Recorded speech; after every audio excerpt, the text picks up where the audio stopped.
네, 오늘은 윤석열의 말에 대해서 한 말씀 드리겠습니다. 어제 윤석열 탄핵심판 5차 변론이 있었습니다. 이때 쏟아진 속보들을 하나하나 보다 보니까 정말 화가 치밀어 올랐습니다. 내란 속의 윤석열이 어제 변론에 출석해서 3시간 넘게 눈을 감고 앉아 있었다고 합니다. 그러다 기껏 한다는 소리가 실제 아무런 일도 일어나지 않았는데 지시를 했니 받았니 이런 얘기를 하는 게 마치 호수 위에 떠있는 달 그림자를 쫓아가는 것 같은 느낌이다 라고 말을 했답니다. 이런 걸 두고 자다가 봉창 두드린다 라고 표현을 합니다.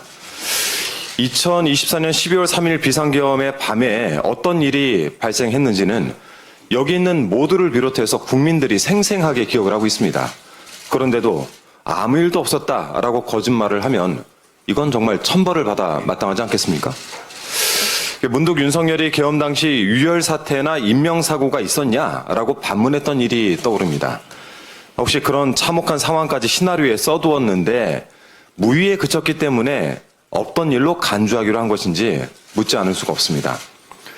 국회 기물이 무참히 깨지고 국회의원들이 담장을 넘다 부상을 입고 국민께서 국가적 폭력 앞에 서야만 했던 일 정도로는 성에 차지 않았던 겁니까? 지시를 했니 받았니 라는 표현 속에서 윤석열 본인이 지시하는 것이 없다라는 인식이 엿보입니다. 지시한 것이 왜 없습니까? 비상계엄을 선포했던 것 자체가 국민을 향한 오만한 지시였습니다. 총을 쏴서라도 문을 부수고 들어가서라도 국회의원들을 끌어내라 라고 한 것도 윤석열의 위법적인 지시였습니다. 심지어 어제 변론에서 윤석열 본인이 김용현 전 국방부 장관에게 선관위에 군을 보내라고 얘기하며 지시한 사실을 인정하지 않았습니까? 내란 속에 한 몸에 둘 이상의 인격이나 영혼이 들어가 있는 것도 아닐 텐데 앞뒤가 안 맞는 소리만 계속하니까 정말 볼 때마다 소름이 돋습니다. 달그림자를 운운한 대목은 정말 논평할 가치조차 없습니다.